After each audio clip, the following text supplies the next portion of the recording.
Boas tardes. Foi só para acordar. Boa tarde, meu povo. Só os fortes, muito fortes, né? Lerê. Para quem não está em sala de aula, que vai assistir essa aula depois no YouTube, a gente não vai cobrar hoje a frequência, tá? Porque, enfim, a greve está acontecendo dos ônibus, né? Alguns já voltaram a circular. Acho que questão de no máximo 40%, porque assim, não tem 40% rodando, né? Mas, enfim, não é. A gente não pode cobrar frequência por causa disso, ok? Mas, como é aula de exercícios, então a aula vai acontecer, vai ficar arquivado como todas as aulas ficam. Então, quem está aqui em sala de aula pode assistir depois. E quem não veio, já está aí mais uma aula de exercícios para assistir depois. O estudo dirigido, outro aviso, né? O estudo dirigido da revisão para avaliação, eu já disponibilizei ele hoje, então a partir de amanhã ele já vai estar online para vocês poderem começar a executar. Eu fiz isso exatamente porque se tem alguém que costuma estudar no fim de semana, né, então pode começar a estudar, pode começar a fazer isso ao longo do fim de semana. E aí ele fica aberto até a avaliação, tá bom? Mas como ele é uma preparação para avaliação, eu sugiro fortemente que quanto mais rápido vocês começarem a fazer, mais rápido se prepararem, melhor é para vocês, tá bom? Tem alguns avisinhos que eu queria dar. Eu vou mostrar para vocês onde que fica lá no YouTube, né, para vocês assistirem os vídeos. E também chamar a atenção um pouquinho de vocês sobre o livro de notas, tá? Que todas as atividades já desempenhadas, que são avaliativas, as notas já estão lá. Já estão compondo, inclusive, a sua nota final, ok? Então, vamos lá no computador comigo? Hoje a estratégia da aula vai ser o seguinte. Eu separei 2 exercícios de otimização para fazer com vocês e um de gráfico. A depender do ritmo da aula, pode ser que a gente consiga fazer mais, porque eu já separei uma série de slidezinhos com exercícios. Então, se der para fazer mais, a gente faz mais, tá? Mas, de qualquer forma, a aula de hoje já tem caráter de revisão, assim como as aulas de segunda e quarta-feira também terão. A pegada diferente é que nas aulas de segunda e quarta eu vou fazer com viés mais da avaliação real, tá?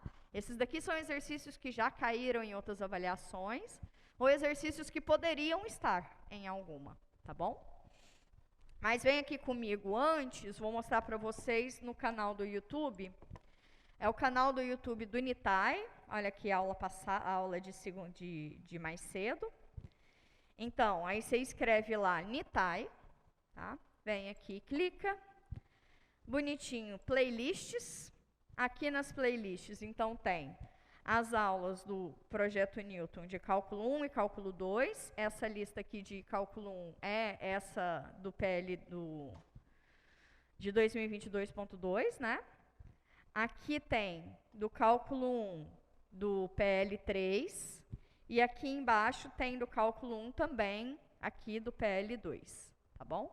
Tanto nesses vídeos, nessa coletânea, quanto nesta coletânea do PL2 e PL3, eu faço, as aulas estão todas aqui, então tem aulas de exercício também.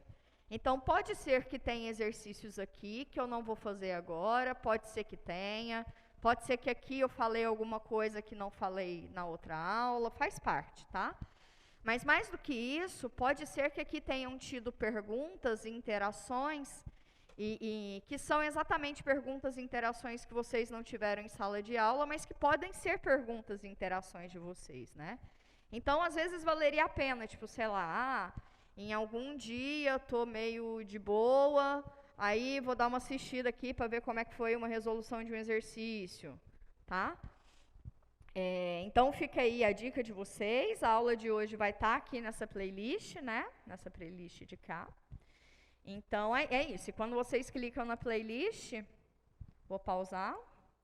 Mas aqui do lado tem todas as aulas já, tá bom? Então, é só com as datas, então tá ordenadinho, ok? Matutino, vespertino, belezinha. Então, dito isso, vou mostrar para vocês o Moodle. O Moodle, eu estou como se eu fosse aluna, tá bom? E aí, enquanto aluno, onde que vocês vão para achar o livro de notas de vocês? Bem, aqui em avaliação, clique em avaliação. Tem todo aquele textinho dos pesos, como é que vai ser distribuído.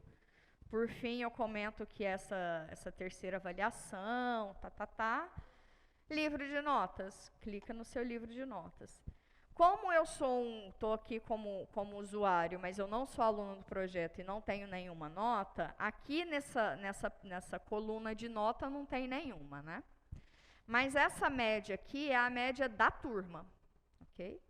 Então, é 0,47 que vocês têm na média da turma, tá? De 0 a 10.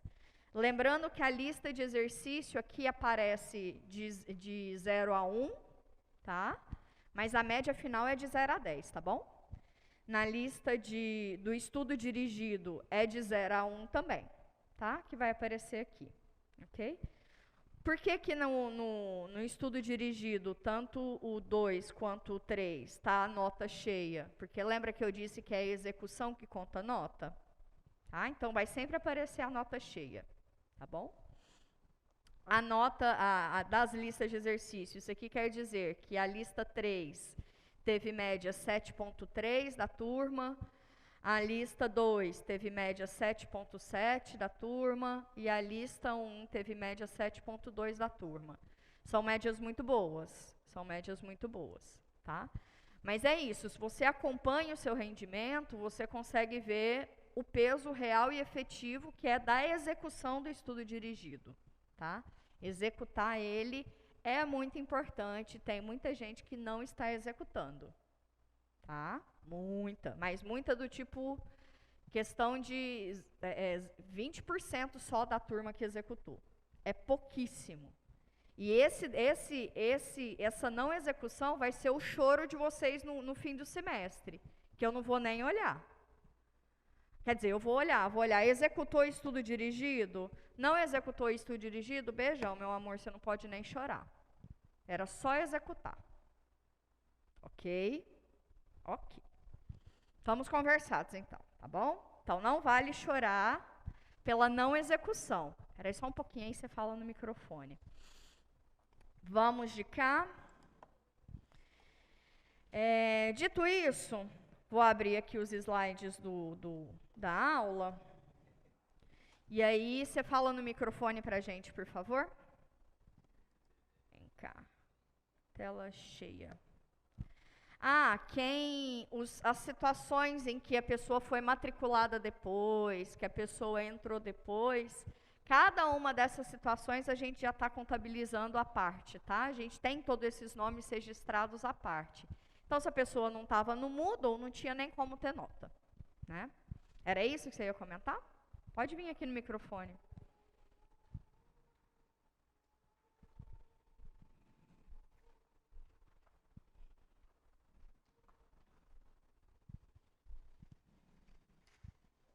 Professora, uma dúvida assim. Toda vez que eu faço estudo dirigido, isso vai até 40%. Por mais que eu faça a revisão final. Isso é normal? Isso é normal. De ele não concluir. Isso é normal por quê? Vou te contar por quê.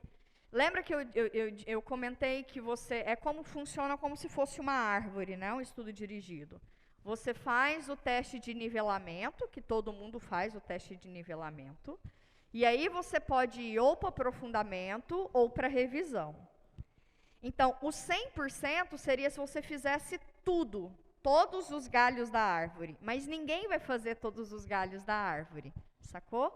Então, por isso que a gente só conta a execução mesmo. Você foi até o final de onde você foi encaminhado, então fechou, a nota está lá, tá bom? Outro aviso que é importante dar para vocês terem o controle da nota de vocês é importante, porque se vocês acionam, minha nota não está aqui, ou a minha nota está errada, desde o começo, vai facilitar demais a nossa vida, tá? Então, dê uma olhada ali, tipo, chegou uma nota de lista nova, vai lá e vê como é que tá. Primeiro, que você tem controle sobre a sua média, e segundo, que você pode acionar a equipe do projeto caso alguma nota ou não esteja correta ou esteja faltando, tá bom? Podemos partir agora? Então, vamos. Então, serão 2 exercícios de otimização e 1 de gráfico. Primeiro exercício de otimização. Encontre as dimensões do cilindro circular reto de maior volume, que pode ser inscrito em um cone circular reto, com raio 5 centímetros e altura 12 centímetros. Enquanto vocês pensam um pouquinho, eu vou descrever essa situação no quadro 1.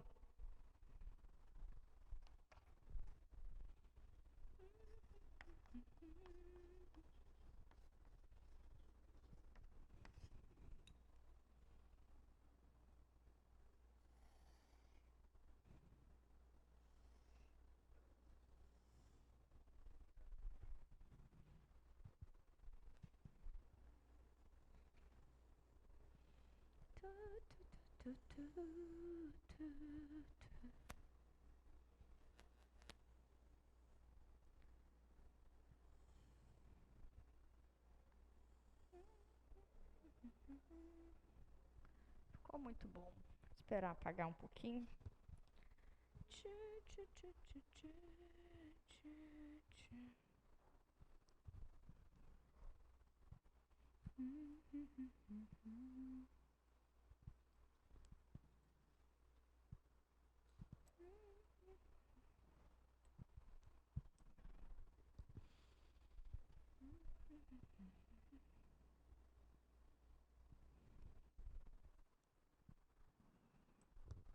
Obrigada.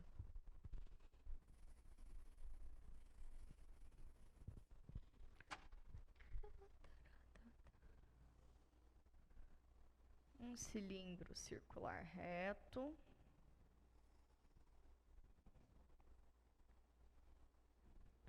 Um cone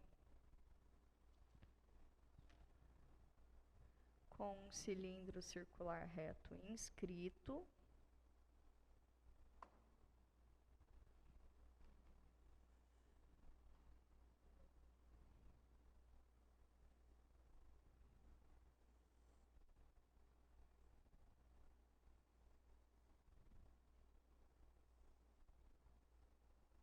Pronto, perfeito.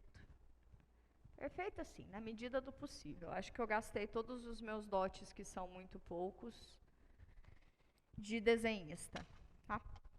Então, vamos lá.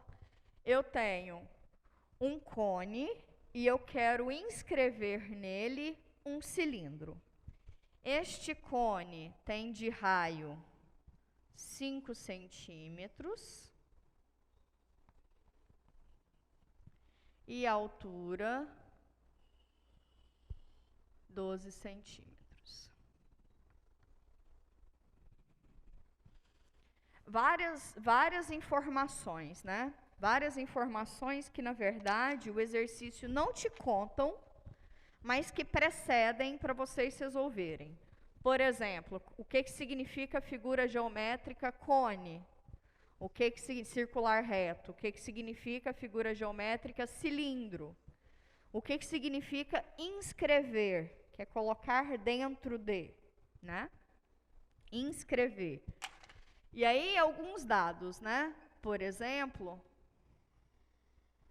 eu tenho a altura, vou chamar de H, essa altura aqui é a altura do cilindro, e esse raio aqui, que é uma parte do todo, é o raio do meu cilindro também, ok? O nosso problema diz o seguinte, ok, entendido que o que eu quero fazer é colocar um cilindro dentro de um cone, cujo raio seja 5 centímetros e a altura seja igual a 12, mais do que isso, eu quero achar qual é o cilindro de maior volume que cumpra esse papel. Ou seja, seria maximizar o volume desse cilindro, certo? Qual que é o volume, a fórmula do volume do cilindro? Não ouvi? A área da base vezes a altura. Qual que é a área da base de um cilindro? A base dele é um círculo, não é? Então, qual que é a área do círculo? Π r ao quadrado. Vezes a altura eu chamei H. Ok? Então, a gente precisa, para executar um exercício que a priori é um exercício de cálculo, a gente precisa de muitas ferramentas precedentes, né? Precisa entender o que são essas figuras geométricas, o que significa inscrever uma na outra, tá? E saber essas relações trigonométricas, né? O volume, área, né? Então, tá bom. Então, esse para mim seria a parte difícil do exercício, tá? Porque agora é só executar o que a gente já vem fazendo. Isso daqui é uma prerrogativa para você resolver o exercício. Esse não é um problema de cálculo, entende? E é essa para mim isso que eu entendo como sendo a dificuldade. Essa não é uma caracterização do cálculo. Isso é algo que vocês que supostamente foi ensinado antes de vocês. E ninguém está julgando nada aqui. Supostamente seria um conteúdo que precede, tá? Por isso que, para mim, eu entendo isso como sendo mais difícil neste exercício. Agora, pensa comigo. Essa fórmula do volume, o volume está dependendo de duas variáveis, não é? A altura e o raio do cilindro. Concordam comigo? Tenho duas variáveis, e o nosso curso é de uma variável só. Então, a gente tem que colocar uma em função da outra, né? Eu vou precisar amarrar uma em função da outra. Qual é a estratégia para amarrar? Pensa aqui comigo. Se você pegar um plano, passar bem rente aqui a pontinha do cone, de maneira ortogonal, você vai, entre muitas aspas, planificar essa curva, essa figura geométrica, né? Como que é essa planificação? Quando você passar um plano, ele vai vir um triângulo grandão e um retângulo, não é? No plano. Concordam comigo? Você passa um plano aqui. Nesse plano, quais são as figuras que vai vir projetadas nesse plano? Um triângulo, que é por causa do cone, e um retângulo, que é a figura original do cilindro, certo? Então, certo. Então, estamos juntos. Então, estamos juntos? Então, estamos juntos. Eu não vou pegar o triângulo inteiro, vou pegar só uma parte dele, tá? A gente não precisa do triângulo inteiro, não. Então, uma parte desse triângulo, um ladinho dele, vai ser o seguinte.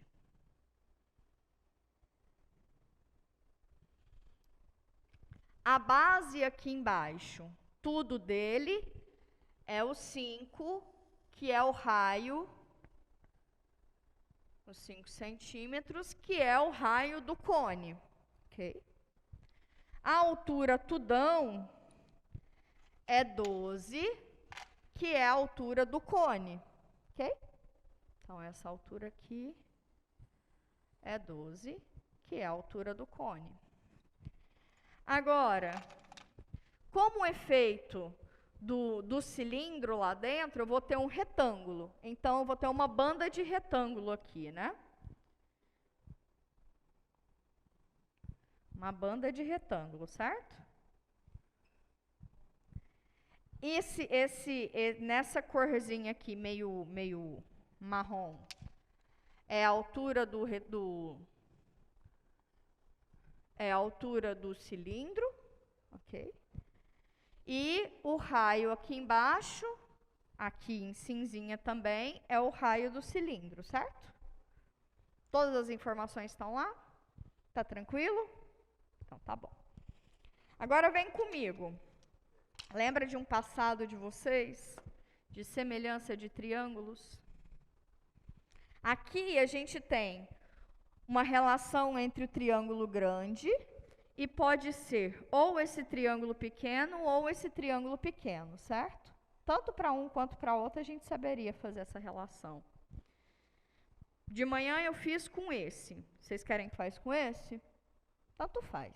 Para mim, tanto faz. Só para ter um arquivo diferente. Pode ser. Então, se eu olhar para esse triângulo aqui, a altura dele já está aqui, né? A altura desse triângulo é o Hzinho. E o que é essa base dele? Vai ser tudo menos isso, que é R, não é? Então, o que sobra aqui embaixo é o quê? 5 menos R, certo? Então, como é que a gente faz semelhança de triângulo? Um lado está para o outro, assim como o outro lado está para um. Do maior para o menor, do menor para o maior, do jeito que vocês quiserem. Vocês podem fazer. Esse lado está para esse, assim como esse lado está para esse. Ou então, o pequeno tá para o pequeno, né? Esse tá para esse, assim como esse tá para esse. Vocês só tem que preservar alguma ordem aí, tá? Ou é tudo do grande, depois tudo do pequeno, ou é só a altura do pequeno, a altura do grande, depois o raio do pequeno, depois o raio do grande, o jeito que vocês quiserem, tá? Porque isso aí é uma igualdade, depois vai estar no produto, então isso aí não vai alterar nada. Então vamos fazer. A altura pequena está para a altura grande, ou seja, o H, a altura pequena está para a altura grande, assim como a base do pequeno está para a base do grande. Sim? Essa pode ser uma das relações. Então tá bom. Bom, aqui como eu tenho o raio ao quadrado, eu vou deixar essa relação aqui com o raio quietinha e vou mexer só na do H, tá? Então eu vou colocar o H em função do R, tá bom? Porque se eu colocasse o R em função da H, aqui eu vou ter um quadrado, eu vou ter que aumentar esse quadrado, a professora tem preguiça de fazer conta demais. Então vamos mexer só nesse Hzinho aqui. Igualdade de quociente, multiplica cruzado. Então, isso aqui dá 5 vezes HA é igual a 12 vezes 5 menos R, não é isso? É isso. Então, tá bom. Se eu quero isolar o H, bora isolar o H. O H vai ser 12 sobre 5, que multiplica 5 menos R. Tá bem? Daria para aumentar, não sei o quê. Pode ser, mas não precisa não. Pode deixar só assim. Quanto menos conta, melhor. Menos possibilidade da gente se embananar. Tranquilo? Tranquilo. Então, agora vamos lá. Então, quem é esse volume agora? O volume agora é uma função que depende de R. Ok? E como é que fica essa função agora? Fica π vezes R ao quadrado. Quem é esse H? É esse, né? 12 sobre 5, que multiplica 5 menos R. Ok? Sugestão aqui, melhor abrir, tá? Nesse momento é melhor abrir. Então, vamos lá. Volume em R, fica o quê? Π vezes esse 5 com esse 5 aqui vai embora, então fica 12πr ao quadrado, menos 12 sobre 5 πr ao cubo, né? 12 sobre 5 πr ao cubo. Ok? Tranquilo? Tranquilo. Lá no enunciado, volta lá para a gente, por favor. Pede o seguinte: encontre as dimensões do cilindro. Então, eu quero o raio e a altura do cilindro. De maior volume. Maior volume, eu preciso fazer o quê? Maximizar o volume. Ok? Maximizar esta função. Como é que se maximiza alguma função? Acha os pontos críticos. Depois que você achou os pontos críticos, você vê quem é ponto de máximo, quem é ponto de mínimo. Tá? Um comentário bastante importante dessa função é o seguinte. Onde que o raio está morando? Qual que é o domínio dela? O raio dessa função, ele não pode ser zero, né? Se o raio for zero, a gente não tem cilindro. Concorda comigo? Então, ele vai ser aberto no zero. E, se o raio for 5, também não vou ter cilindro, né? Mas ele é o máximo possível, porque o raio desse daqui é 5, né? Certo? Então, o máximo possível de raio é 5, mas também é aberto. Porque se for 5, não tem cilindro também, do mesmo motivo. Ok? Então, o domínio dessa função é com raio entre 0 e 5 aberto. Tá? Isso vai ser importante para a gente. Por que vai ser importante? Se esse intervalo ele fosse fechado, eu poderia achar máximos e mínimos pelo método do intervalo fechado. Lembra dessa técnica? Que é quando? É quando você acha ponto crítico, aí você avalia a função nos pontos críticos e nos extremos do intervalo. E aí você vê quem é o maior, quem é o mais maior de grande é o máximo, quem é o menos menor de pequeno é o mínimo. Certo? Agora, nesse caso aqui, então, não dá. É um domínio aberto. Então, nesse caso, a gente tem que achar ponto crítico e tem que fazer aquela estratégia de ou o teste da primeira derivada ou o teste da segunda derivada. Tá? Como a gente não precisa de conhecimento que envolva crescimento e decrescimento da função, a gente não precisa de informações como intervalo de crescimento e decrescimento, é suficiente a gente usar o teste da segunda derivada. Tá? Então, a gente vai usar o teste da segunda derivada. Então, a primeira coisa é pontos críticos.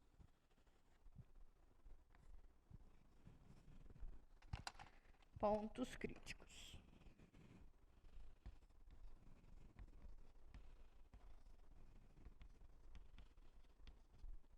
Quem são os pontos críticos dessa função?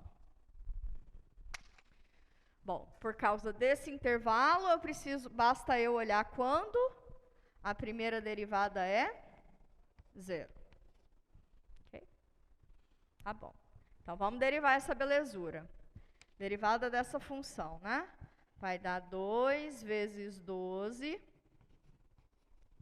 vezes π vezes r menos 12 vezes 3 sobre 5 vezes π vezes r ao quadrado, certo? Tudo que é constante coloquei antes, como eu estou derivando em relação a r, já coloquei o resultadinho. Isso aqui tem que dar igual a 0. Ok? Vamos lá. Bom, então eu preciso resolver essa equação. Tá? Qual é a sugestão, em geral, quando você tem fator comum, colocar esse fator comum em evidência? Essa é a sugestão em geral. Mas, como você quer resolver essa equação, e resolver essa equação equivale a achar as raízes, tá? Quais são as raízes dessa equação? Se é uma equação em R de grau 2, então você pode usar Bhaskara. Precisa usar Bhaskara? Não precisa. Porque nesse caso eu tenho R, π e 12 dos dois lados, né? De lá e de cá. Então eu vou colocar 12, R e π em evidência. Tá? De cá sobra 2, ok? E de cá sobra quanto? 3 sobre 5. Tem um R aqui, sobra só um R de cá.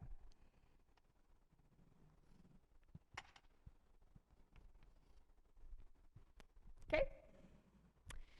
Eu tenho um produto dando 0. Quando que um produto dá 0? Quando um ou outro é igual a 0, certo? Então, para resolver essa equação, ou isso daqui é 0, e isso aqui é 0 só quando o R é 0, certo? Ou o R é 0, Ou esse camarada aqui é zero. O que significa esse camarada ser zero? Quer dizer que 2 menos 3 sobre 5R é igual a zero. Ou seja, 2 é igual a 3 sobre 5R. Multiplica cruzado, 10 sobre 3 é igual a R. Ok? Sim? Então, tá bom. Ou R é igual a 10 sobre 3. Tá? Essas são as duas únicas possibilidades. Quer dizer que os dois são pontos críticos? Não.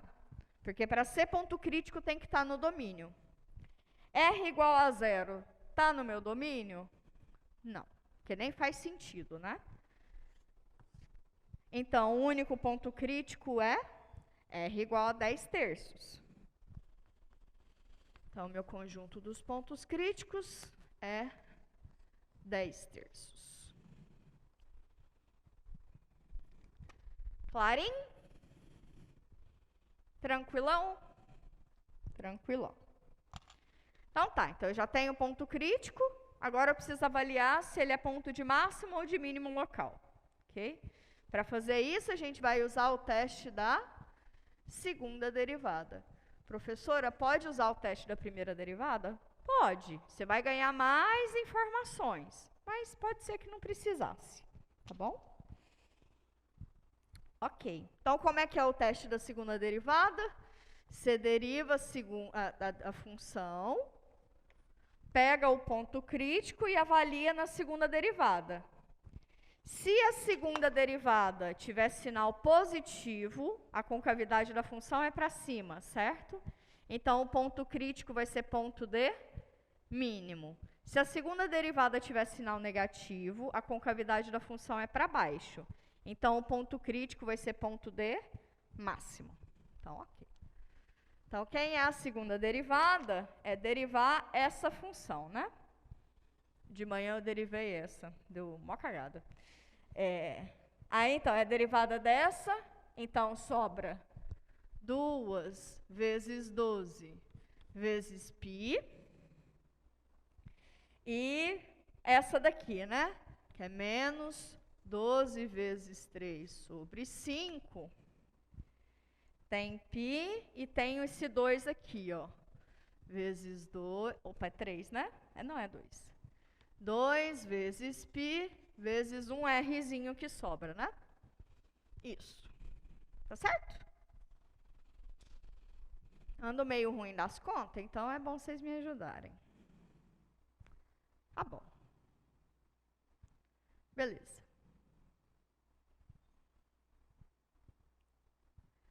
Bora colocar para R igual a 10 terços, né? E ver o que acontece. Não é X, é R. Não é F, é V. Aqui está V também, tá certo. Então, V, duas linhas. É R mesmo. Aqui é para R igual a 10 terços. Quem é V? Duas linhas de 10 terços. Aqui não altera nada, né? Fica 2 vezes 12 vezes π menos 12 vezes 2 vezes 3 sobre 5π vezes o R, que é 10 terços, né? 10 sobre 3. Agora a gente vai precisar dar umas arrumadas aqui. Esse aqui pode ir embora com esse, que eu estou multiplicando e dividindo pela mesma coisa. Esse aqui pode ir embora com parte desse, porque eu estou multiplicando e dividindo pela mesma coisa. Sobra 2 lá em cima. Dá para eu colocar em evidência 12 vezes 2 vezes π, né? Porque esse número aqui é muito grande ainda para eu saber se aqui é positivo ou negativo. Então, por isso também que a professora fica evitando de juntar todo mundo, porque a ideia é sempre simplificar, né? Então, tá bom. Então, se eu colocar 2 vezes 12 vezes π em evidência, aqui sobra 1, ok? 12 vezes 2 vezes π, aqui sobra 2. Olha só para você ver que belezura. Esse aqui fica belezinha, né? Aqui, esse camarada aqui é sempre maior do que zero. 1 menos 2, menor do que zero. Produto de um troço que é positivo com um troço que é negativo é negativo. Melhor, né? Essa é a minha sugestão que eu posso dar assim para a vida de vocês. Se vocês querem só estudar sinal, vocês não precisam ficar fazendo conta a esmo aí. Dá uma simplificada aí na sua vida, tenta colocar fator comum em evidência, sabe? Elimina aí problemas para poder te ajudar. Porque eu não preciso do valor efetivo disso, eu preciso só do sinal, tá? Eu não preciso saber quantos milhões que dá isso, eu só preciso do sinal. Então, ok. Então, quer dizer que a segunda derivada, no meu ponto crítico, tem sinal negativo. Segunda derivada no ponto crítico com sinal negativo, ponto é ponto de máximo. Logo,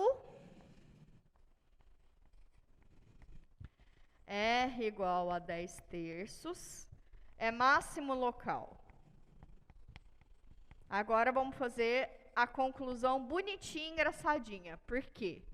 Se eu achei o R, eu acho o H, né? Não é? Eu acho o H.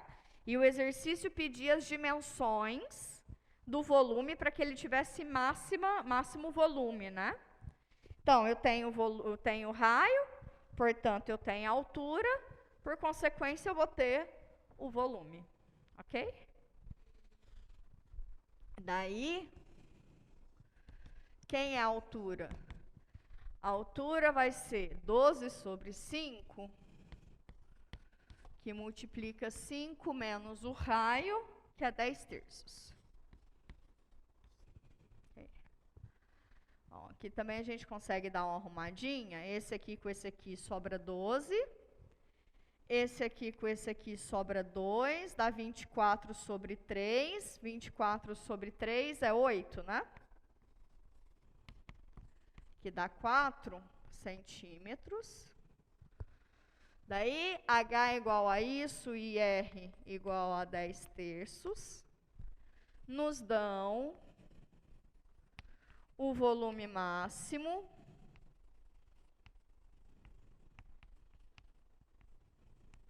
que é o quê?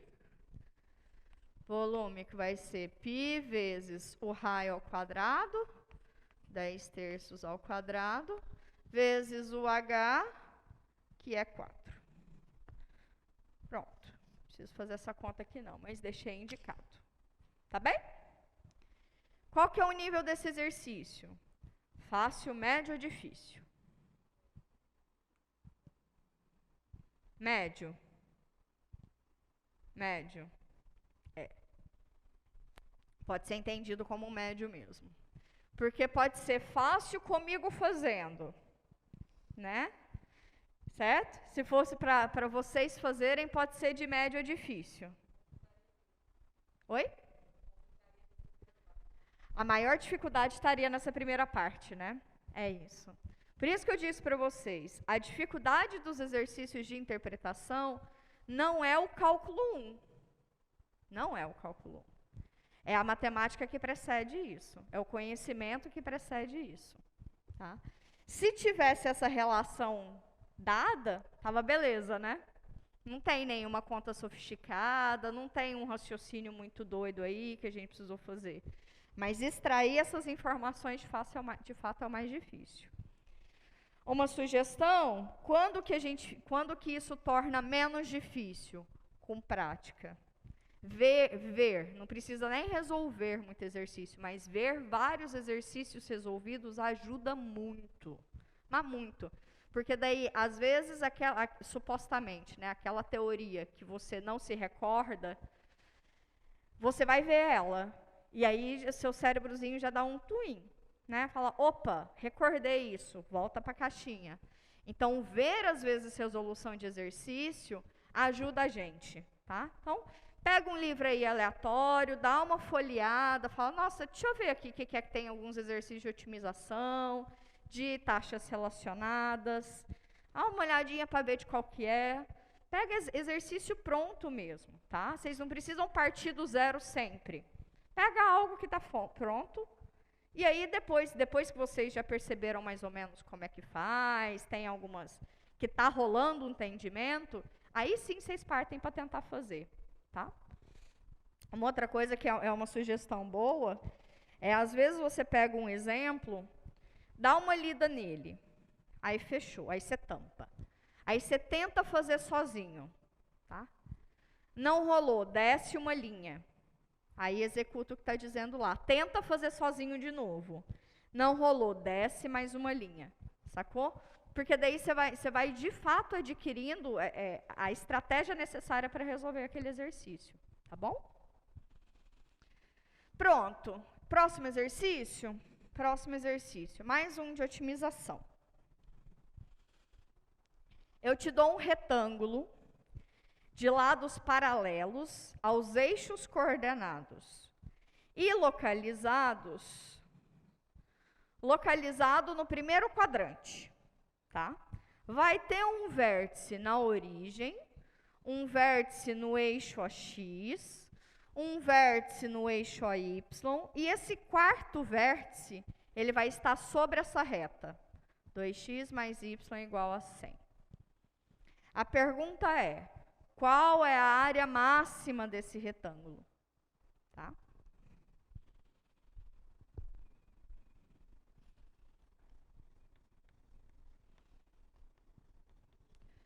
Exercício 2.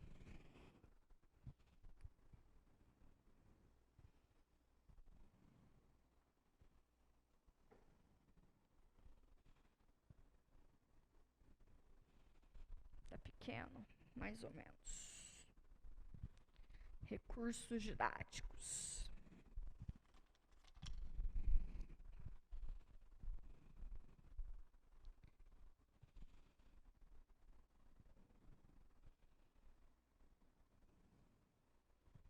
Não, ficou bom.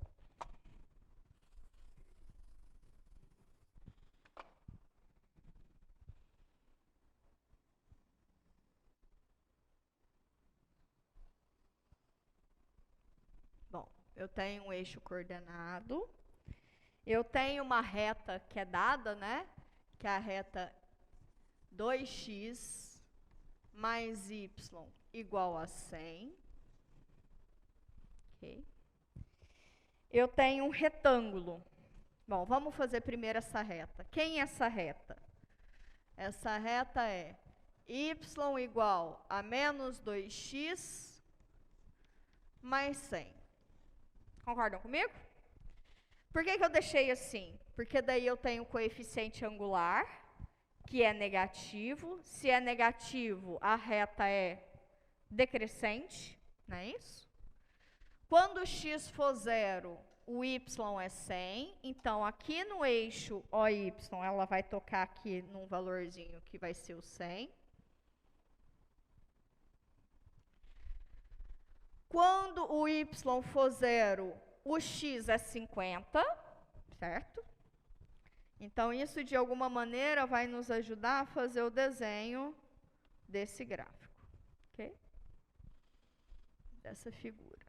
Nossa Senhora. Uma bandinha aqui da reta.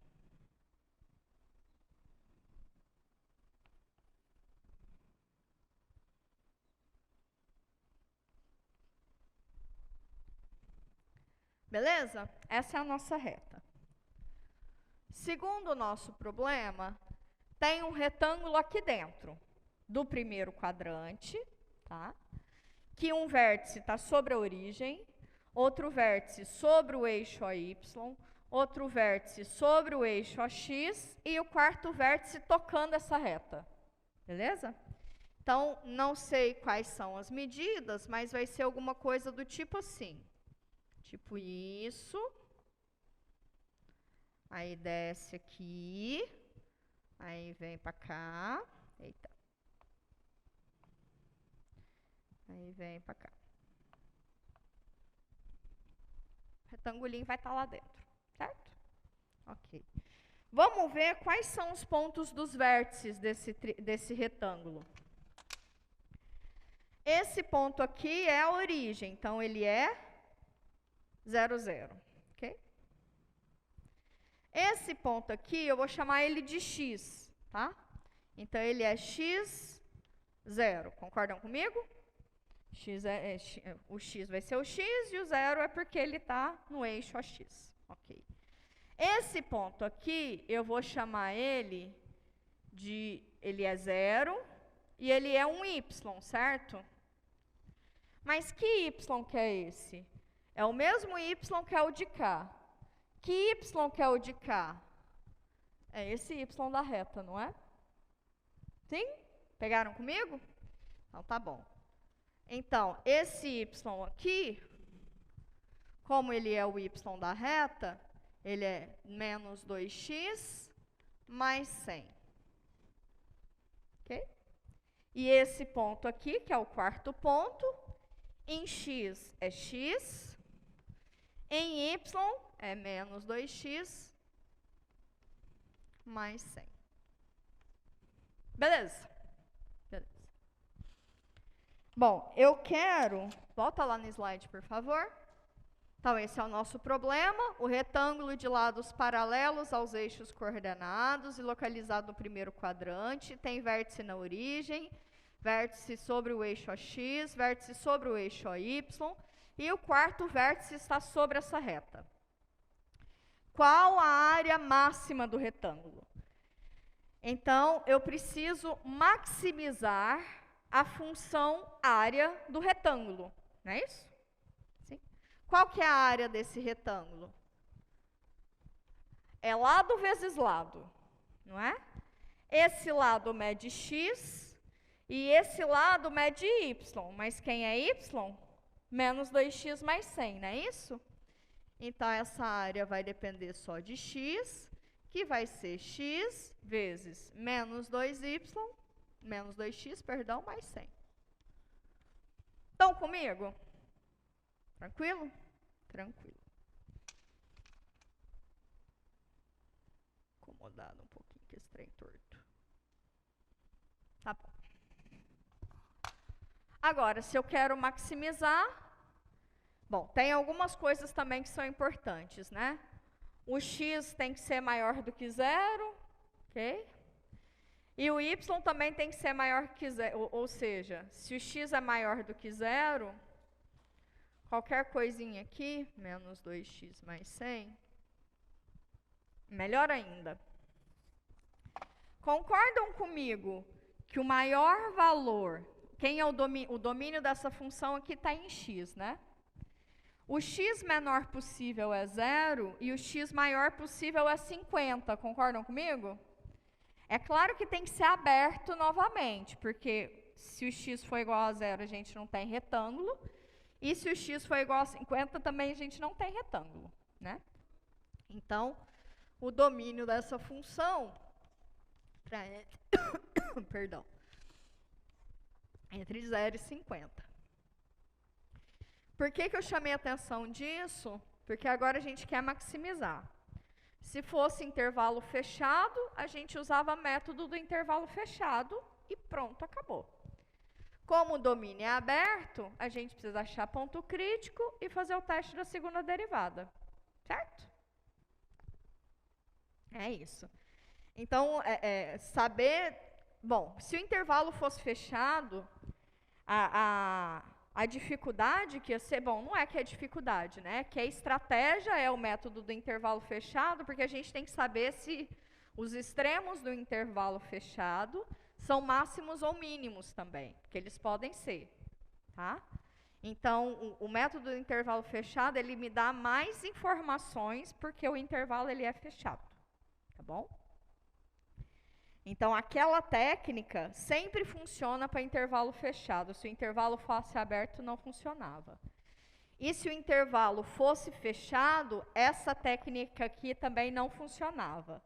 Eu ainda ia ter que olhar para os extremos do intervalo. Tá?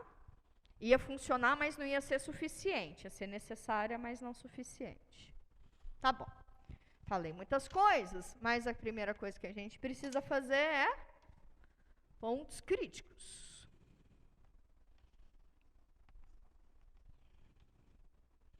Como que eu acho os pontos críticos? Deriva essa belezura igual a zero. Quem é a derivada dessa belezura? Aqui, fazendo o chuveirinho, eu vou ter menos 2x ao quadrado. Quando eu derivar x ao quadrado, vai aparecer um 2. Com esse menos 2, menos 4. Ok? Menos 4x. Eu posso fazer mais devagar, tá? Não preciso ficar nas carreiras, não.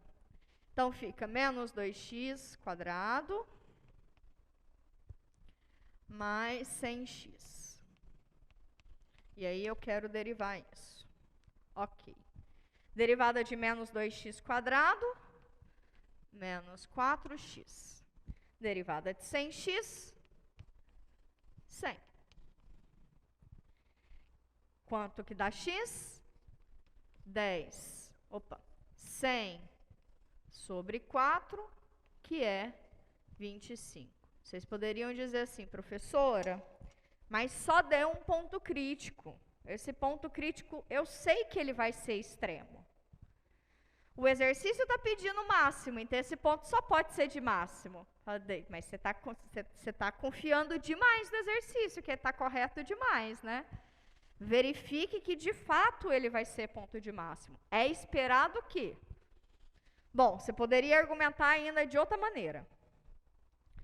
A função é uma parábola com concavidade voltada para baixo, e eu sei que o ponto crítico dela é ponto de máximo, porque... Isso, né? Falar, ô coração, você está certo, mas e se o problema não fosse uma função quadrática? Então, a gente está sempre fazendo como se fosse na hipótese menos tranquila possível, tá? Como se fosse um gráfico de uma função que, de fato, você não tem controle, só de bater o olho. Então, por isso que eu estou amassando o barro. De fato, você poderia argumentar, isso aqui é uma parábola com cavidade voltada para baixo, o ponto crítico vai ser ponto de máximo. Ok. Mas se fosse grau cúbico, você já não tem controle, tá? Então, OK. Então, próximo passo... Deriva de novamente again e faz o teste da segunda derivada. Há duas linhas de x. Quem é a segunda derivada de menos 4x? Menos 4, que para qualquer x vai ser sempre, para todo sempre, negativo. Que era o que a gente estava esperando, né? Se a segunda derivada é negativa, a concavidade da função é voltada para baixo. Se a concavidade da função é voltada para baixo, aquele ponto crítico é ponto de máximo. Então, x igual a 25 é máximo local. Okay.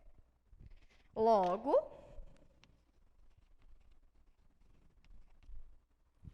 a área máxima... Lá no slide pedi a área máxima, só para a gente confirmar. Qual é a área máxima? Então, a área máxima do retângulo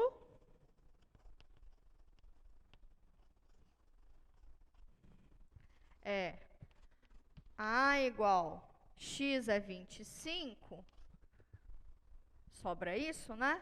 Menos 2 vezes 25 mais 100.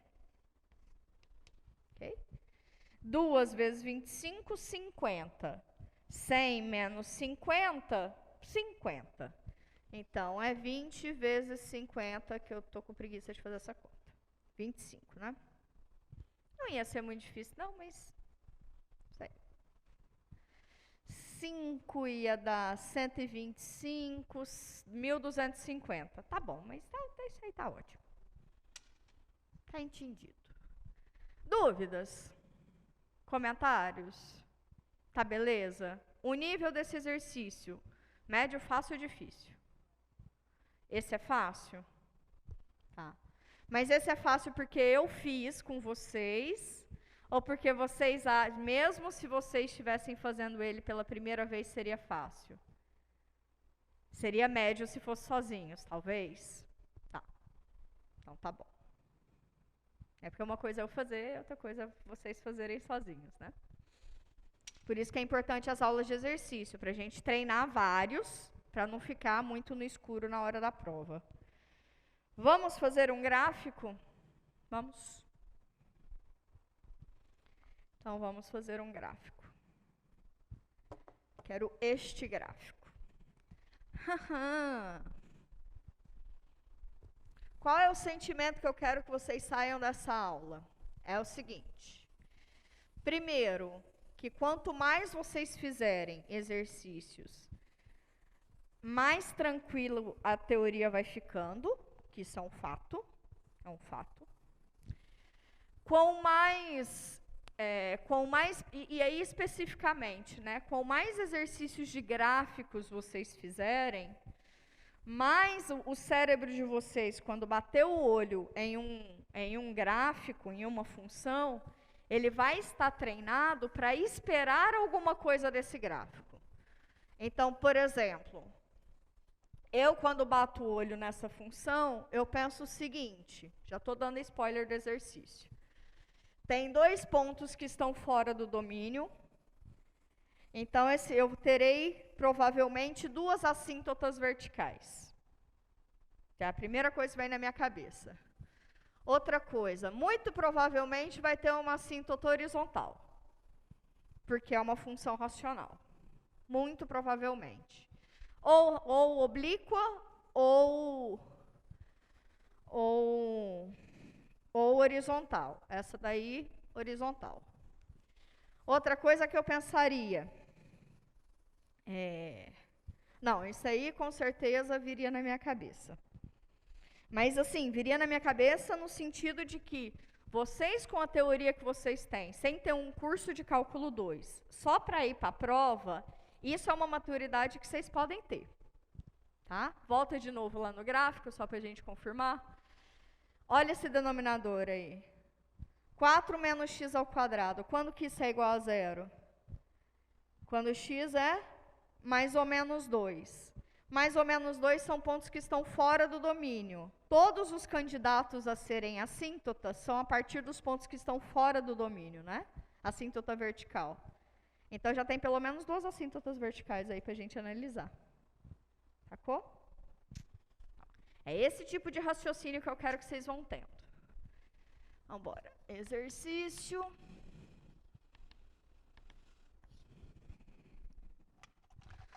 Função f de x igual 4 mais x ao quadrado, 4 menos x ao quadrado. Vem comigo? Primeira coisa, quando você bate o olho numa função, é o quê? Domínio. Eu preciso saber qual é meu ambiente para trabalhar. Primeira coisa é saber onde eu estou trabalhando. Onde que eu estou trabalhando é o domínio. Quem é o domínio dessa função? Todos os reais, desde que eles não sejam nem o ponto menos 2 e nem o ponto 2. Porque são exatamente os pontos que fazem x ao quadrado menos 4 ser igual a zero, né? Ou seja, são os pontos em que x ao quadrado é igual a 4. Quando x é menos 2 ao quadrado dá 4. Quando x é igual a 2, 2 ao quadrado dá 4. Ok? Ok. Então, tem dois pontos que são reais e que não estão no domínio. São os problemas. O que mais que nessa etapa aqui da função eu consigo extrair de informação? Os toques, né? Onde ela toca no eixo AX e onde ela toca no eixo AY. Concorda comigo? Onde ela toca no eixo AX são as raízes da função. Onde ela toca no eixo AY é quando x é igual a zero. Okay? Quais são as raízes de uma função racional? É quando o numerador é igual a zero, certo? Nos números reais, o numerador é igual a zero alguma vez na vida? X ao quadrado mais 4 é igual a zero nos números reais? Não, né? Porque isso aí entraria em outro universo, que é dos universos dos complexos, né? Raiz quadrada de número negativo não está definida nos reais. né? Eu não extraio raiz quadrada de números negativos. Isso daqui você entra em outra categoria chamada números complexos, tá? Então, por isso que é importante falar que a gente está nos reais. A gente está nos reais. Nos reais isso não acontece, então não existe x real, tal que f de x seja igual a zero. Ou seja, isso aqui não há. Não há, não está tendo, não acontece. Tá? Não está tendo. Quando x é igual a zero, qual é o valor da função? Se o x é igual a zero, a função vale 4 sobre 4. Quanto que é 4 sobre 4? 1. Beleza? Mais alguma informação que a função dá sem fazer nada? Não, né? Então, e agora? O que eu faço? Derivo. Derivo.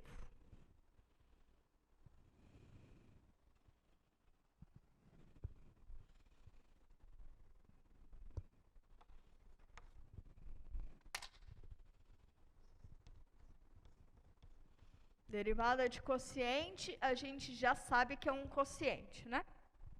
Okay. No quocientado, lá no denominador, vai ter o denominador ao quadrado, concordam? Sim? Então, eu já boto o bichinho ao quadrado aqui embaixo. 4 menos x ao quadrado. Alright. Lá em cima, derivada do de cima vezes o de baixo, menos o de cima, vezes a derivada do de baixo. Pode ir colocando? Derivada do de cima dá quantos? 2x vezes o de baixo, 4 menos x ao quadrado. Menos o de cima, 4 mais x ao quadrado, vezes a derivada do de baixo, que é menos 2x. Ok? Comentário importante. Comentário importante. Eu posso chegar aqui e cancelar um desse com um desse? Por que que não? Porque eu só posso cancelar se eu coloco em evidência. Tá? Eu só cancelo porque eu estou multiplicando todo mundo. Ou seja, o que significa colocar em evidência? Quer dizer que eu tenho pelo menos uma parcela desse camarada aqui, pelo menos uma parcela daquele mesmo camarada aqui, pelo menos uma parcela daquele mesmo camarada aqui. Tá? É isso que significa colocar em evidência. Então, por exemplo, se eu tivesse 2 sobre 4 mais 6... Um jeito que eu poderia fazer é o seguinte, bota 2 lá em cima em evidência, sobra 1 mais 3, esse 2 aqui com um 2 daqui, que 4 é o mesmo que 2 ao quadrado, sobrando 2 aqui de baixo. Foi ruim isso aqui porque foi tudo par, né? Então, foi bem do ruim, mas ok. Então, o que significa colocar cancelar o de cima com o de baixo, né? É porque eu estou colocando em evidência. Quando você coloca em evidência, você está multiplicando e dividindo pela mesma coisa, e isso é 1. Por isso que eu cancelo. Aí eu termino a conta. Bom, mas isso aqui é 4 sobre 2, e ok, deu 2 também. Tá bom? Que é diferente se eu só cancelasse uma vez, tá? É diferente. Por exemplo, se eu cancelasse só um 2zinho daqui, e aí ficaria 1 sobre 2 mais 6. Ok? Tá bom? E isso aqui é diferente, né? Isso aqui é 13 sobre 2. Que é diferente desse. Tá? Então, quando eu for cancelar algum camarada, eu não preciso, eu posso não colocar em evidência.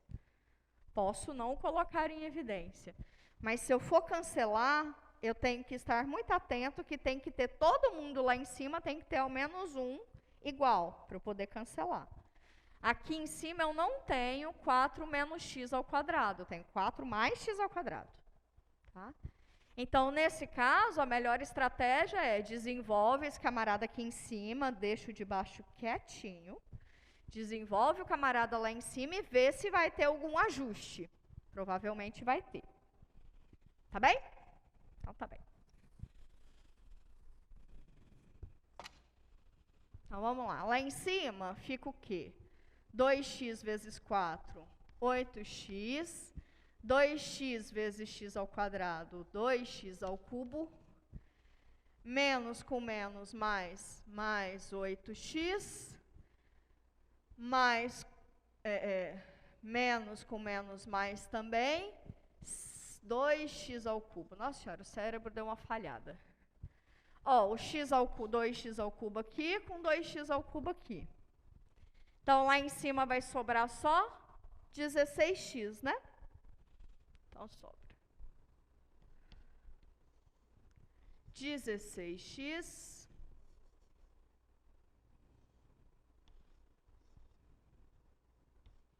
vezes o quê? 4 menos x ao quadrado.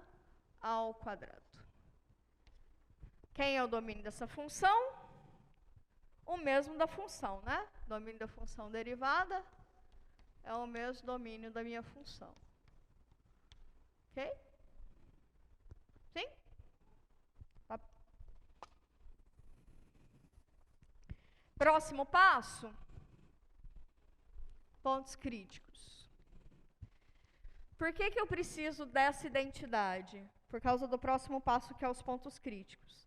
Porque se o domínio dos dois fosse diferente, a análise para ponto crítico seria outro. Tá? Como os dois são iguais, basta eu igualar a derivada a zero. Tá? Mas esse ponto aqui, ele é o crucial. É ele que está te falando, olha, a estratégia para você fazer para achar ponto crítico vai ser essa. Tá? Então, bora lá. Pontos críticos.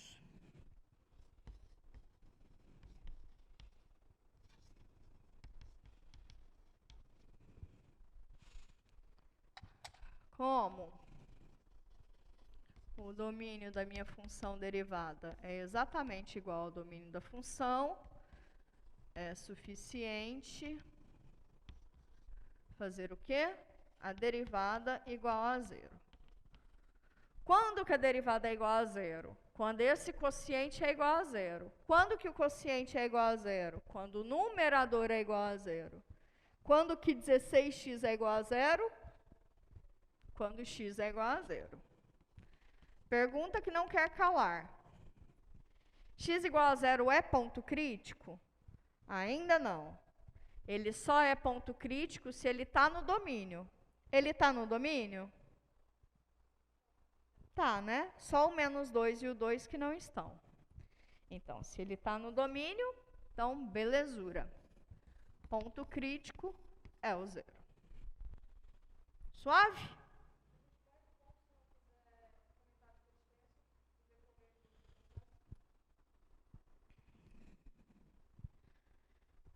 Eu preciso entender o que você está fazendo, né? Pensa o seguinte, a colega perguntou se perde ponto se não escrever as coisas. Pensa o seguinte, quando eu estiver corrigindo a prova, quando você estiver fazendo a sua prova, você tem que pensar que qualquer pessoa possa ler, tá? Então, se você se organiza e conta para mim o que você está fazendo, eu consigo ler sua prova. Se eu não consigo entender, eu não consigo avaliar. Tá? Isso é uma coisa importante para vocês, terem bastante organização. Tá? Eu preciso entender o que é que vocês estão fazendo, porque senão você só está fazendo conta a esmo. Não sei de onde vem, para onde vai, o que você quer concluir, o que você concluiu. Entendeu? Então, conta para mim o que você está fazendo. Por isso que, por exemplo, para fazer gráfico, eu sempre que eu estou ensinando gráfico, eu faço todos os passos a passos, tá? Porque senão você deriva igual a zero, você tem um troço, aí você deriva de novo, aí você vai para a concavidade, não tem nada escrito, eu não sei o que é que você queria fazer, tá bom? Então, pensem sempre nisso, assim, qualquer pessoa que lê minha prova vai entender? Vai entender? Se não vai, tenta melhorar antes de fazer a prova, tá bom? Um bom indicativo para isso é o feedback dos monitores, tá? É um bom indicativo para isso. Se precisar escrever melhor, enfim, é sempre importante. Próximo passo.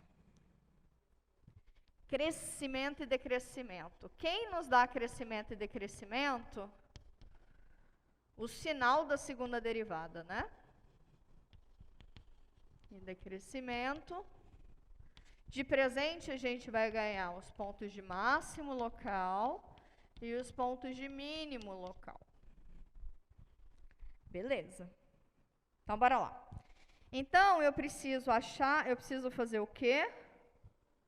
O sinal da primeira derivada. Vem aqui comigo. Quem que vai interferir no sinal da derivada? O denominador interfere. Quando eu digo interferir no sinal é o seguinte. Quando a potência é par, se você tem um número negativo elevado ao quadrado, vai ser sempre positivo. Um número positivo elevado ao quadrado vai ser sempre positivo. Então, aqui embaixo, independente do sinal daqui de dentro, aqui embaixo sempre vai dar um sinal positivo, certo? Então, quem é que manda no sinal da minha primeira derivada?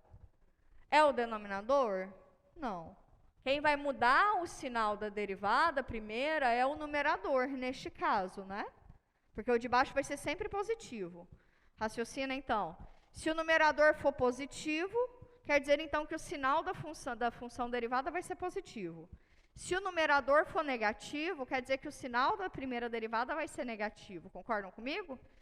Positivo com positivo, continua sendo positivo. Negativo com positivo, fica negativo. Então, quem manda no sinal é esse camarada de cima, neste caso, tá? Potência par não altera sinal. Potência par, 2 é par, nunca altera o sinal. Tá bom? Então, tá bom. Nessa retinha aqui, então, a função que eu vou analisar é só 16x. Não interfere outras coisas que vão acontecer. Quem que eu boto aqui nessa retinha?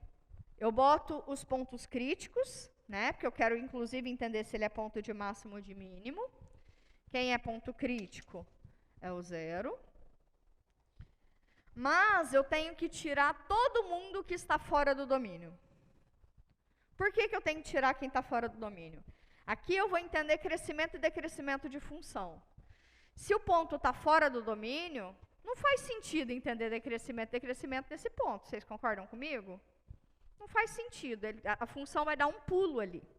Tá? Não faz sentido entender. Então, você tem que tirar ele. Então, você tira o menos 2 e você tira o 2. E aí sim. Aí, esse aqui vai ser da F', esse aqui vai ser do F. E aí, bora lá.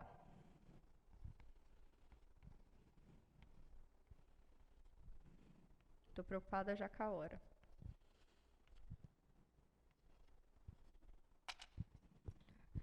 Bom, sempre que x for maior do que 0, isso daqui é maior do que 0, né?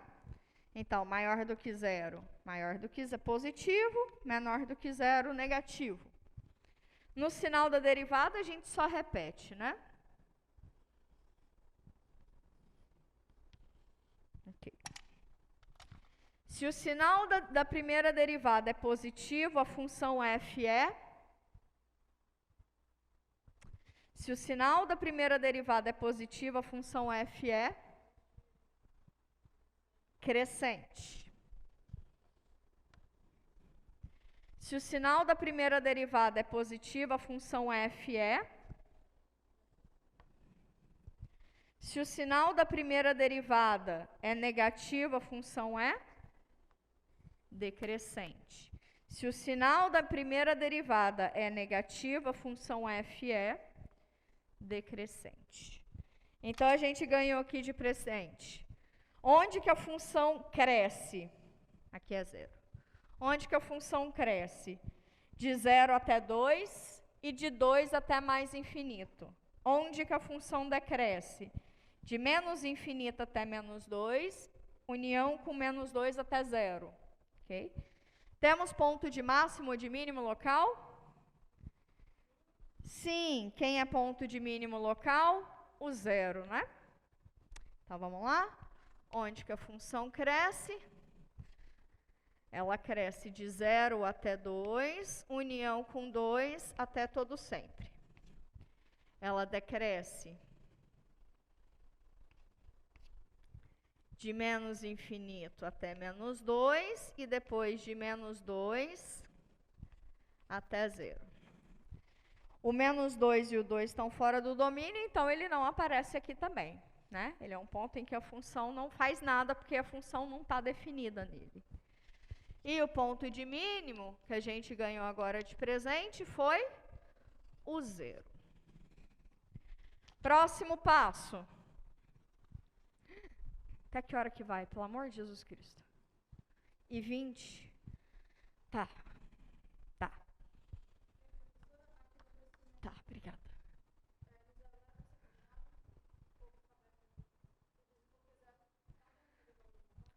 O zero crescimento e decrescimento é sempre em intervalos.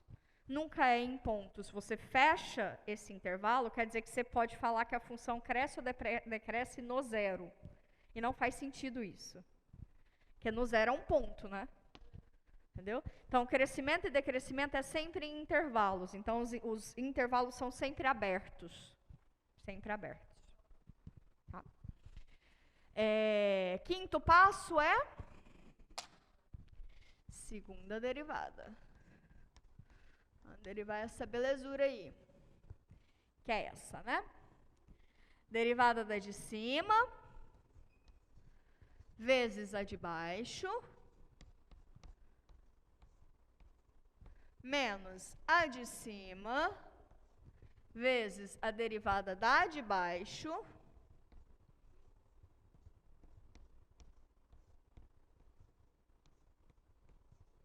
regrinha da cadeia aqui, né?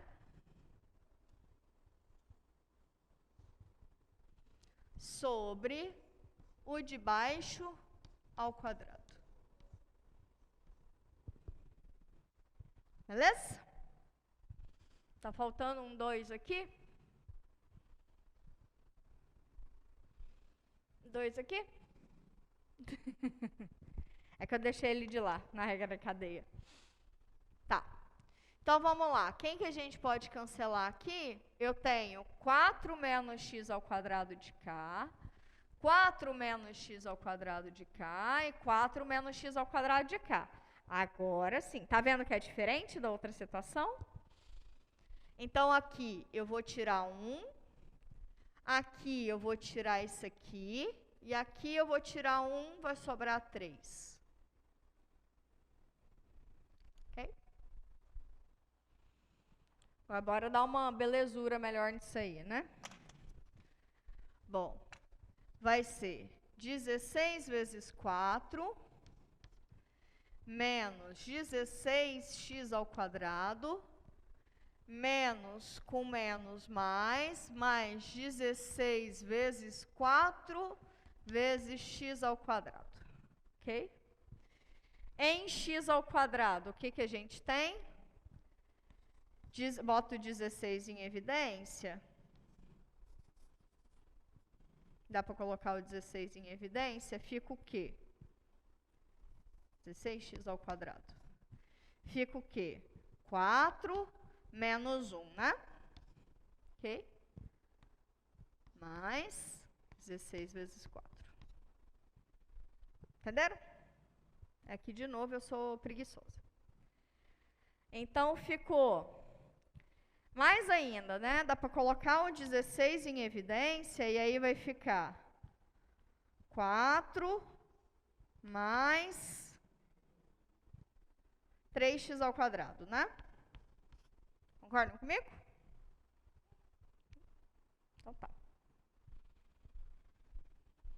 Então lá em cima vai ficar 16 que multiplica 3x ao quadrado mais 4. 4 menos x ao quadrado ao cubo. Quem é o domínio dessa função? Quem é o domínio dessa função? O mesmo.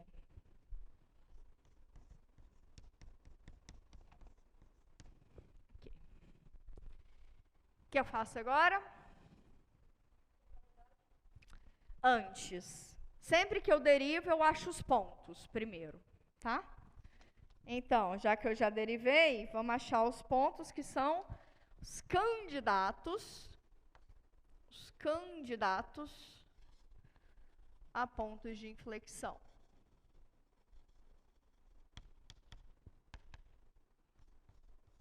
Okay. Quem são os candidatos? São os camaradas em que a segunda derivada é igual a zero, né? Algum dia na vida, quando que um quociente é igual a zero? Quando o numerador é igual a zero. Esse numerador aqui pode ser zero alguma vez na vida? De novo, eu tenho um quadrado na soma, né? Então, isso nunca na vida é igual a zero nos reais, tá? É igual a zero, mas não possui raízes reais. Então, a função segunda derivada é igual a zero nos reais? Não, então não está tendo, né? Então, não há. Não tem candidato. Tá bom. Próxima etapa, agora sim. Concavidade. E se certificar que não tem ponto de inflexão mesmo, né?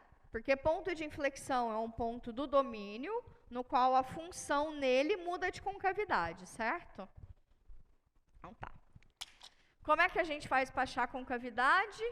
Estuda o sinal da segunda derivada. A segunda derivada depende do sinal de quais funções? A de cima interfere? Não. Por quê? De novo, eu estou somando coisas ao quadrado. Estou somando coisas positivas, né? Isso daqui nunca na vida vai ser negativo, né? Independente do x, 3x ao quadrado mais 4 nunca vai ser negativo, tá?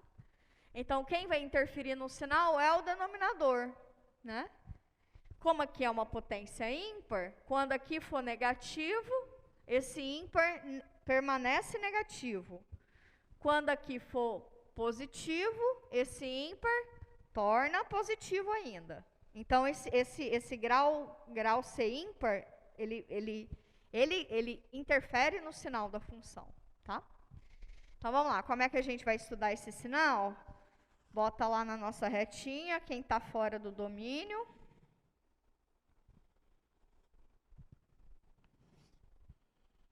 Quem está fora do domínio. Ok? Aqui é a única parte que vai interferir nos nossos cálculos, que é 4 menos x ao quadrado ao cubo, ok? E aqui é o sinal da segunda derivada. E aqui é a concavidade. Ok, então vamos lá. Quando x estiver à direita de 2, por exemplo, quando x é igual a 3. 3 ao quadrado é 9. 4 menos 9 é menos 5. Menos 5 ao cubo é negativo, não é? Então, esse camarada aqui é negativo. Quando o x estiver entre menos 2 e 2, tipo 0. 4 ao cubo é positivo, né? Tipo 0. Quando eu pegar um x que tiver à esquerda de menos 2, tipo menos 3, menos 3 ao cubo dá mais 9. 4 menos 9, menos 5. Menos 5 ao cubo permanece negativo. Alguém poderia perguntar para mim, mas por que eu posso pegar um número aleatório aqui nesse intervalo que dá certo? Porque a função é contínua, tá? Por causa da continuidade da função. Tá bom. Então, vem. E ela não possui mais raízes reais aqui no meio, né? Se possuísse raízes reais, é que ela iria deixar de ser positiva e passar a ser negativa, mas não tem. Então, beleza. Outro trem. Se aqui, o sinal da segunda derivada, ok, né? Não vai alterar em nada. Negativo continua sendo negativo, positivo continua sendo positivo, negativo continua sendo negativo. Se a função segunda derivada tem sinal negativo, a concavidade da função é voltada para baixo. Se a derivada tem sinal positivo, a função tem concavidade voltada para. Se a derivada segunda tem sinal negativo, a função tem concavidade voltada para baixo. Professora, mudou de concavidade em menos 2 e 2. Mas menos 2 e 2 são pontos do domínio? Não, então não são pontos de inflexão. Então, de fato, não está batendo mesmo, tá bom? Tem mais alguma coisa que a função segunda derivada nos dá de informação?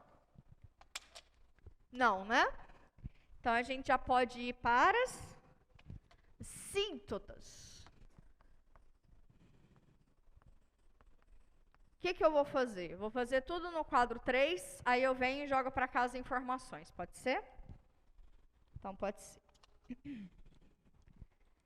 Então, como é que eu acho as assíntotas verticais primeiro? As verticais. Quem são os candidatos a serem assíntotas verticais? São todos os camaradas que estão fora do domínio, não é isso? Então, eu tenho que olhar para x igual a menos 2 e para x igual a 2, né? Certo? Certo. Bom, o que eu tenho que analisar? Limite de x tendendo a menos 2 pela direita e o limite de x tendendo a menos 2 pela esquerda. De quem? Da função. Que é 4 mais x ao quadrado sobre 4 menos x ao quadrado.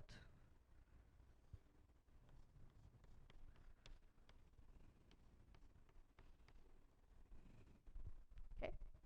Tem que analisar esses dois. Beleza. É só uma análise mesmo que a gente precisa aqui. Pensa comigo. Quando eu estou olhando para pontos à direita de 2, tipo a direita de menos 2, né? A direita de menos 2, tipo menos 1. Menos 1 está à direita de menos 2. Se eu coloco x igual a menos 1 aqui, esse número aqui dá sempre maior do que 0, não dá? Nesse caso aqui, quando eu coloco x igual a menos 2, esse quociente aqui vai para 0, não vai? Vai para 0. Mas ele vai com valores positivos ou negativos? Pega aquele menos 1 que a gente acabou de fazer o teste aqui em cima, tá? 4 menos 1 ao quadrado dá 1. 4 menos 1 é 3, que é maior do que 0. Então, ele está indo para 0, mas com valores positivos. Entenderam a minha análise? Entenderam? Se em cima está indo para um número, e embaixo está indo para 0, em cima um número positivo, e embaixo vai para 0 positivamente, esse quociente no limite vai para onde? Mais infinito. Um número em cima e 0 embaixo. Se o número é positivo, o 0 está indo para valores positivos, mais infinito. Se o número em cima for negativo e embaixo estiver indo para 0 com valores negativos, mais infinito também, porque menos com menos dá mais. Sacou? Então, beleza. Próxima análise embaixo. Aqui eu estou tendendo a menos 2 pela esquerda. Então, tipo, menos 3. Quando você coloca menos 3 aqui em cima, dá ainda um número positivo, né? Dá nada, não.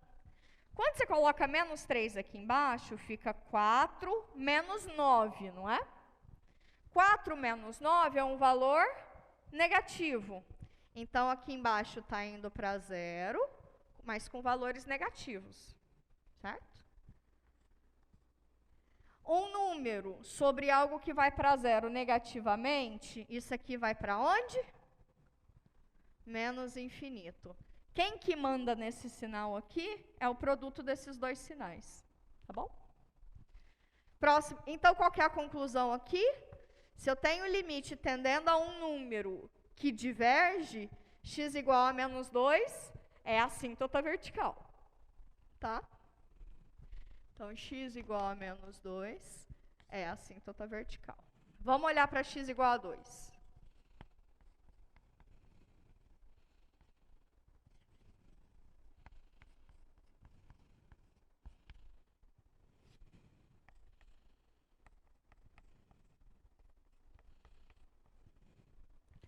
Essa aqui é a mesma análise, né? Mesma análise. Quando eu tendo a 2 pela esquerda, tipo 1. Quando eu boto 1 aqui, isso aqui dá um número positivo. Quando eu boto 1 aqui, vai dar 3, que é um número positivo. Então, esse quocientado aqui está indo para 0, mas com valores positivos. Ok? Então, isso aqui vai para mais infinito. Esse camarada, estou tendendo a 2 pela direita, então valores maiores do que 2, tipo 3. Se você coloca 3 aqui, está dando um valor negativo, não está? Então, esse camarada aqui está indo para 0 com valores negativos. Se você coloca 3 aqui, continua sendo um valor maior do que 0. Então, no limite desse quociente, um número positivo sobre algo que vai para 0 negativamente, isso aqui vai para menos infinito. Ok? De novo, se o limite de x tendendo a um número vai para mais ou menos infinito, então isso aqui é uma assíntota vertical. X igual a 2 é a assíntota vertical.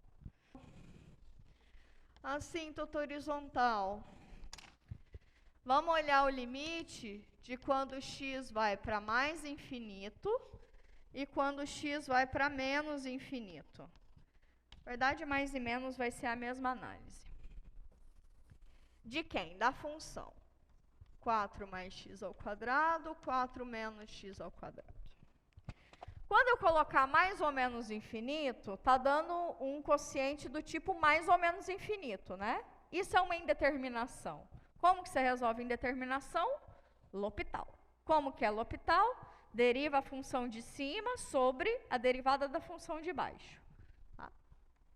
Não é derivada do quociente, derivada da função.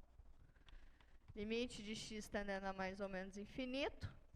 Derivada desta função, 2x. Derivada desta função, menos 2x. Ok? Então, isso aqui eu já consigo simplificar e vai para onde? Menos 1. Ok? O x vai embora com x, o 2 vai embora com 2, menos 1. Isso para mais ou menos infinito é a mesma análise, tá? Qual que é a conclusão? Y igual a menos 1 é a assíntota horizontal. Tá? Mais ou menos infinito dando um número, esse número aqui é a assíntota horizontal. Assíntota oblíqua.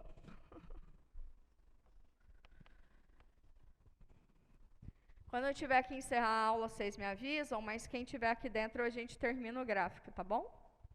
Então, tá bom. Assíntota oblíqua, eu tenho que achar o coeficiente angular primeiro, né? Então, eu tenho que olhar o limite de x tendendo a mais infinito e o limite de x tendendo a menos infinito da função sobre x, né? Então, é da função sobre x. Ok? Quando a gente substituir, fizer um testezinho, substituir infinito, vai dar também o quociente de mais ou menos infinito. Como que a gente resolve isso? L'Hopital de novo. Então, limite de x tendendo a mais ou menos infinito. Derivada da de cima, 2x. Derivada da de baixo vai dar 4, menos 3x ao quadrado. Ok? Menos 3x ao quadrado, tá certo. Continua dando infinito sobre infinito. Deriva de novo por L'Hopital. X tendendo a mais infinito. Em cima dá 2. E embaixo vai dar menos 6x. Ok? Um número positivo sobre algo que explode, e ele explode tanto positivamente quanto negativamente, o sinal aqui para mim não vai interferir. Tá? Um número positivo, um número sobre algo que explode, que cresce muito, esse quociente sempre vai para zero. Um número sobre algo que cresce muito, esse quociente, o número de cima ele meio que controla. Tá? Ele tenta controlar o crescimento do de baixo, mas ele vai para zero. Tá bom? Se o coeficiente angular da reta, da assíntota oblíqua, oblíqua é ter inclinação. Se o coeficiente angular dela é zero, quer dizer que ela, na verdade, não é oblíqua, né? Quer dizer que ela não tem inclinação. Quer dizer que ela é horizontal. Então, não tem oblíqua, só tem horizontal. Entenderam que é a mesma análise? O coeficiente angular da assíntota oblíqua é o quão ela difere da assíntota horizontal. Concordam comigo? Se o coeficiente angular da assíntota oblíqua é zero, quer dizer que ela não se difere da assíntota horizontal. Portanto, se o coeficiente angular da assíntota oblíqua é zero, quer dizer que a assíntota não é oblíqua, só vai ter horizontal. Tá bem? Então, tá bem. Não está atento. Já tem que encerrar? Nossa, então acho que vai dar para fazer o gráfico. Jesus na cruz.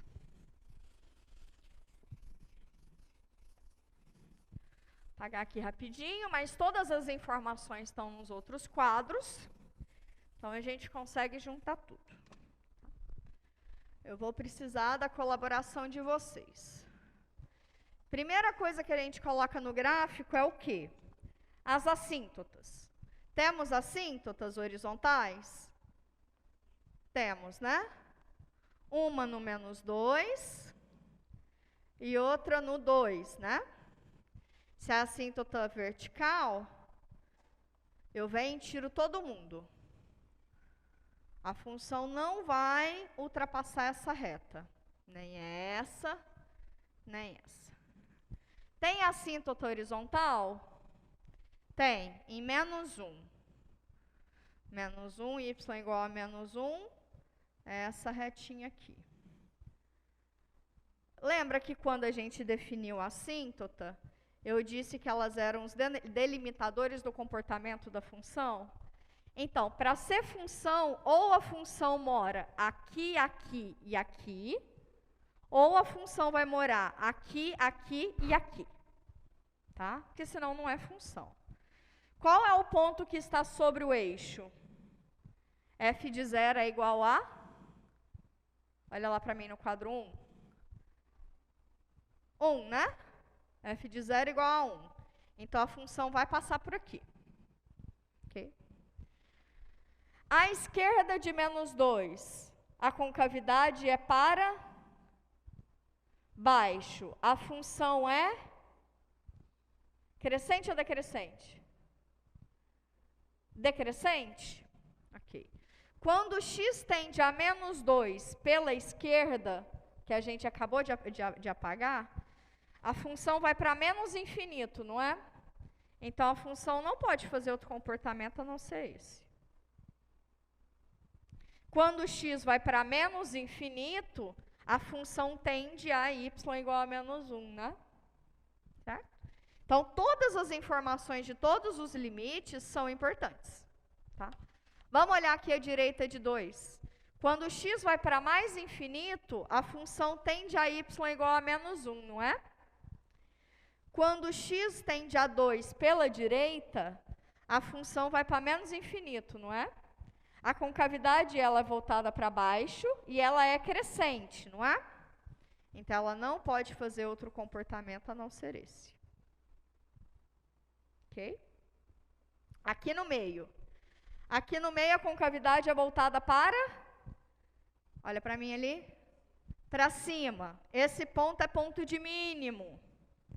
À esquerda de 0, a função decresce.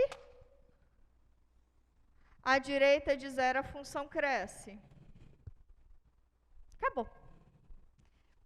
Beijos e abraços para quem está em casa. Até semana que vem. Se cuidem e espero que todos possam estar aqui na semana que vem. Tá bom?